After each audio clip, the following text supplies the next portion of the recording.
وعن حذیفہ حضرت حذیفہ رضی اللہ تعالیٰ عنہ سے مروی ہے قال وہ کہتے ہیں کان النبی صلی اللہ علیہ وسلم اذا اخذ مضجعه من الليل وضع يده تحت خده کہ جب رسول کریم صلی اللہ علیہ وسلم رات کو اپنے بستر پر سونے کے لیے لیٹتے تو کیا کرتے؟ وضع يده تحت خده آپ اپنا دائیں ہاتھ اپنے رخسار کے نیچے رکھتے، یعنی دائیں پہلو پہ لیٹ کے اپنا ہاتھ اپنے رخسار کے نیچے رکھتے۔ ثم یقول پھر آپ یہ دعا مانگتے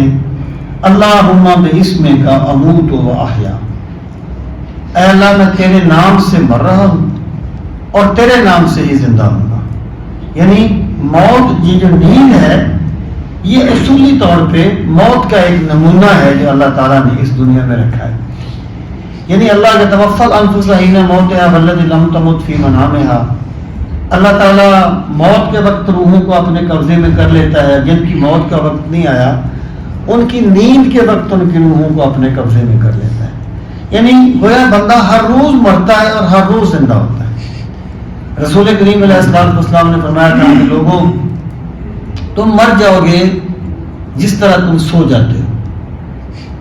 اور پھر تمہیں زندہ کیا جائے گا جس طرح تم جاگ پڑتے ہو۔ تو اس زندگی میں موت کے احوال کو سمجھنے کا جو نمونہ اللہ تعالیٰ نے رکھا ہے وہ انسان کی نیند ہے۔ تو اللہ تعالیٰ سے آپ یہ دعا مانگتے تھے اللہم باسمک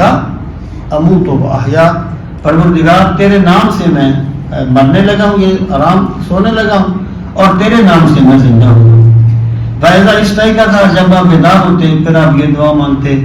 الحمدللہ الذی احیانا بعد ما اماتنا والیہ النشور، کہ ہم اس اللہ کے لیے ہے الذی احیانا جس نے ہمیں زندہ کیا،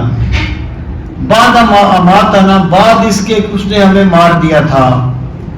یعنی ہم نیند کی حالت میں گویا بندہ مر گیا اور جب وہ جاگا ہے تو گویا اللہ نے اسے دوسری زندگی عطا کی ہے۔ اس اللہ کی حمد ہے جس نے ہمیں مرنے کے بعد زندہ کر دیا۔ اب دیکھیں بندہ جب سو جاتا ہے اس کے تمام حواس جو ہیں وہ ختم ہو جاتے ہیں، اور یعنی کوئی چیز پھر جب وہ جاگتا ہے تو ساری چیزیں دوبارہ اللہ تعالیٰ بحال کر دیتا ہے۔ بعد ما اماتنا والیہ النشور، اور ہم نے اللہ کی بارگاہ کی طرف ہی جمع ہونا ہے، ہم نے اللہ کی بارگاہ کی طرف ہی اکٹھے ہونا ہے۔ یعنی مطلب کیا ہے کہ بندہ اپنی جب وہ بیدار ہو تو وہ یاد کرے اس وقت کو جب اس نے مرنے کے بعد پھر زندہ ہونا ہے اور پھر اللہ تعالیٰ کی بارگاہ میں حاضر